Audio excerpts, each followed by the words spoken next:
What's going on, there, friends? My name is M23, and welcome back to another episode of Castlevania Order of Ecclesia for the Dominus Collection. Where I left off last time, we stopped Albus, we freed him from the Dominus possession. I don't know exactly what it's supposed to be, but basically the point is we defeated Albus. We also defeated Barlow because it turned out that Barlow is secretly betraying us behind the scenes. And now Dracula's castle has appeared, so it is time to confront Dracula. Before we do that, you're gonna notice there on the bottom right that I have a crazy amount of gold, and that's because I went and did some gold farming, which I did show off in the last video on how to do that. So with that amount of gold, I am gonna just stock up because, well, you're gonna want to, because Dracula's castle is very long and not easy to go through. So we're gonna go ahead and stock up on as many things as we can. So I'm also gonna buy thick steak because those are more cost efficient. They heal full HP. This also heals full HP, but it's crazy expensive. So come back again. Whoa, hold on, don't go yet. Hang on a second. What is it? Well, I don't get many customers for all this stuff, so you're keeping me in business and then some. So here, I made you one of these. We get a VIP card. It means you're a regular. It gives you discounts and stuff. Neat, eh? Just please don't tell the others. Then everybody would want one. Yeah, I know, right? That'd be crazy. And I'd go out of business. Well, thank you very much, and please come back. So you get some stuff at a bit of a cheaper price. I'm gonna hope that what I got here is all the items that I will need. So yeah, it's a little bit overkill, but you know, hopefully it'll be worth it. Yeah, let's go. All right, here it is. Right off the bat, we got a warp room, but then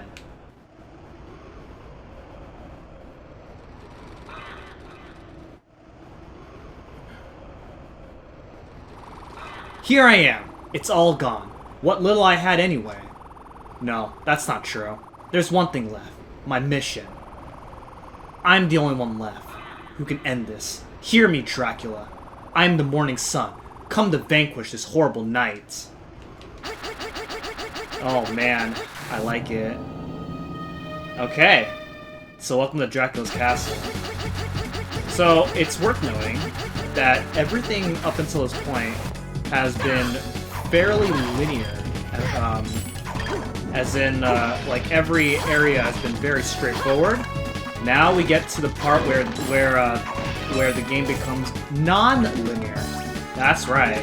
The very last area in the game is non-linear, and we are now back to what Castlevania is known for, and that is exploring wherever you'd like with very minimal limitations. I mean, in comparison to Dracula's Castle and most other Castlevania games, this is fairly small, but in comparison to every area in this game, what is happening? In comparison to every other area in this game, yeah, this place is actually very large. Like, you're gonna be spending a long time here. And on top of that, there are some very tough enemies. Some of the strongest enemies up here in this area. That if you're not equipped with this stuff right here, you're probably gonna have a hard time. And take a lot of damage. Fortunately, we did get a lot of side quests done. So yeah, this is the point where the game like encourages you to pretty much do side quests. So that way, you know, later parts of the game become easier. So yeah, I mean, this is not to say that any of this is easy. So we'll try our best here. So some of the common items you'll find is silver ore. Sometimes you'll find gold ore in some areas. And then I forget what the rare items that you can find here are. Yeah, okay, so I'm going to try and show off pretty much as many as I can show off here.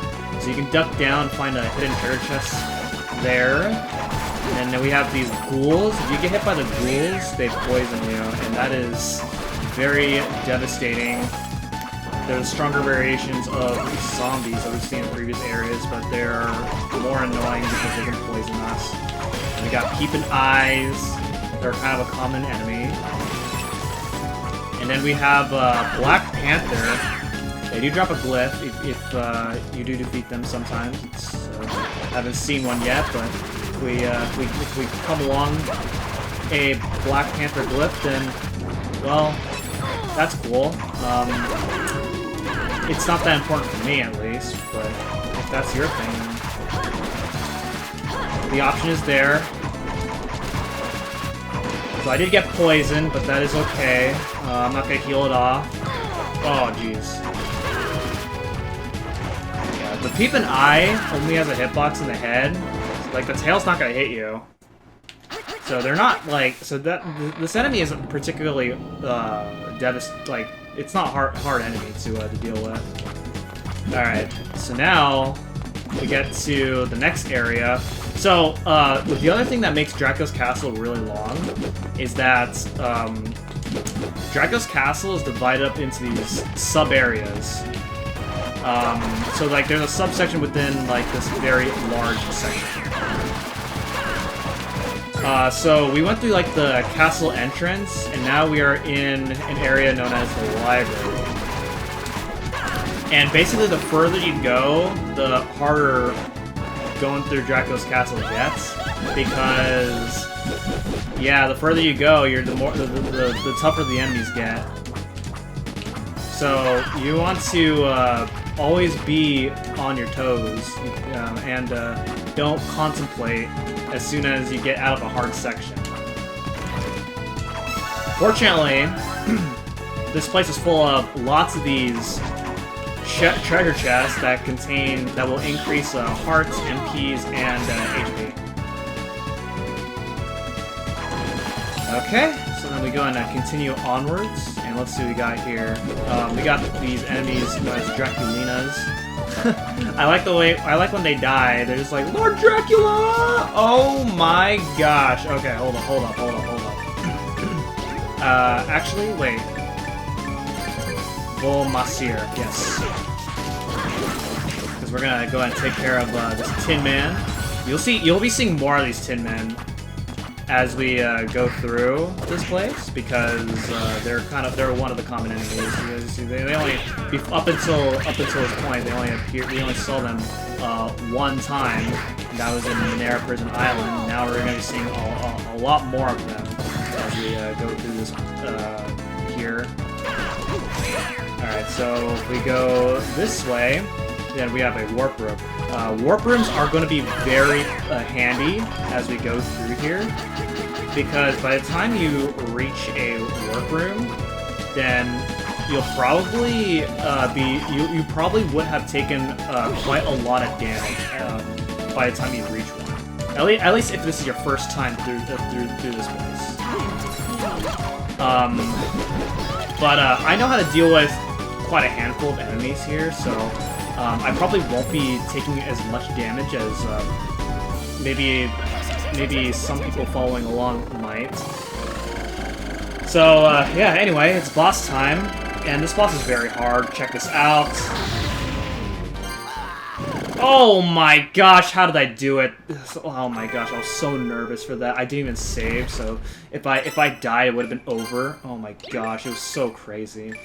But the point is with that fight is that is the easiest boss to get a boss medal in for a perfect run. If you're interested in getting a perfect run on any boss fight, then the Wallman is the easiest one. Quite literally the easiest one. Because all you do is just stand right there on the very left, hold up, and it's consistent the first time, but then if you actually let him do an attack, then that's when the rest of the fight becomes random. So basically, just stand on the very left, and then hold up, and then you get the, and then it's a guaranteed perfect run through that fight. So, very, very simple stuff. All right. Oh man, you're gonna die. There we go. There we go. All right. So, okay, so we can go left to right. We're gonna go here first because over here is somewhat mandatory. Actually, it is mandatory. It's not somewhat mandatory. It is mandatory. You want to make sure you come over here. Over here, there is a hidden spot. And if you head over here, you get yourself a glyph. And that's going to give us Refectio, which heals you. So, if you are... If at this point you've taken so much damage, then this is a really good glyph. Just simply activate it and you'll just regain HP. Just stand at a safe spot and then just let your HP refill. Yeah, it's really cool. Okay, this here is gonna be quite a pain. Beat it? Yes, there we go. Lots of Tin Man. And the Tin Man, if you have not gotten Silver Ore or Gold Ore, then some of these screens are pretty good for grinding Gold Ore or Silver Ore if you haven't finished those quests yet. But some enemies, as we go deeper here, have a more common drop rate for Gold Ore. So if you don't like farming off the Tin Man, then there will be enemies coming up where you have a better chance at getting Gold Ore. Okay, so let's see. What else is going on here? We got lots of Mad Butchers. And, oh boy, more Tin Man. There we go. Alright. Lots of candles here. Dropping lots of gold. I mean, at this point, oh boy. At this point, I don't really have much need for gold. Every gold I get is pretty much extra, because I don't really need much gold anymore, since I already completed Jacob's quest of spending 100,000 gold. And that is how you get the VIP card. Okay, so this is the reason why you need to come here, because we have this glyph over here, and it is Dextro Custos. This glyph is resonating with something. Could there be another one? And with that, it is time to backtrack. Alright, I am back at this screen, where we previously went this way to get the first of the 3 Cerberus glyphs, which is what those are, which is what the glyph that I just got is. And now here we are in this screen. In this screen, I recommend dealing with one enemy at a time for this very reason. Because you don't want to deal with the Tin Man and another enemy at the same time. So just take the screen really slowly. I kind of failed to do it a little bit, but that is okay because I had the HP to spare. Now we get to this screen where we have more Draculinas and Peepin' Eyes. These enemies are much easier to deal with if you're using the axe. There we go. And over here we got a warp room. Keep that in mind. But then we go inside this door, and then we are taken to the Forsaken Cloister. And here we got... Oh gosh. Okay, hold on. Okay, there we go. We got more cave trolls. And so cave trolls are more common to be found here if you have not gotten a picture. Oh shoot, hold up. That was a little crazy. I actually could have died. Oh no! Okay, well, that was unfortunate. Very unfortunate. Alright, that's fine. Uh-oh! Uh-oh. Don't you do it! Don't kill me! Alright, alright, alright. Alright, well, this is why we bought lots of super potions. Okay, so this enemy right here There we go. We get Netesco, and I like this glyph. In fact, I like this glyph so much, we're going to go ahead and equip it. Because, as you saw earlier, it shoots out a beam, and this glyph is so good, I'm actually going to switch up the Strength Ring for the Magician Ring. Because the Magician Ring, there are magic energies coursing through this room. If that statue's Cerberus, then this must be the gateway into hell. I just need to figure out how to unseal it. Yeah, so we need to figure out how to go about with that. So we found one key, and now we need to find the others. Let's go back. Okay, so if you look on the map, I am back over here to this screen. This is towards the beginning, where it's in castle entrance, basically, towards the beginning. You can see the first save room below me on the map. So now we're gonna go this way. Because without parries, you can't do anything in this screen. So with parries, we can go through the wall, and now we're gonna continue. So let's go. Yeah, so about Netesco, I like this because it does multiple hits with just a single beam. It's a very long range, and it's just a really awesome glyph. It's definitely a good glyph if you are trying to space out different enemies throughout, especially throughout this area, because there's a lot of crazy enemies here. Alright, we'll go ahead and continue onwards and head on downwards. And, oh boy. We got a mess here coming up. So let's see if we can deal with it here. Nice. Okay, oh, wait! Okay, there we go. Oh my gosh. That was a little bit unfortunate. Well, at least unfortunate for, kind of the circumstances of what was going on. I was dealing with that mimic while also trying to deal with ghouls. Okay, so you can go that way, but there is no point in going that way. So we are going to go to the left instead, while also taking care of these ghouls. They drop spoiled milk? Yeah, spoiled milk, and it's a very bad item. Do not use it. Now it's going to keep on going down. We got lots of peeping eyes. Oh man, there's a whole lot of them too.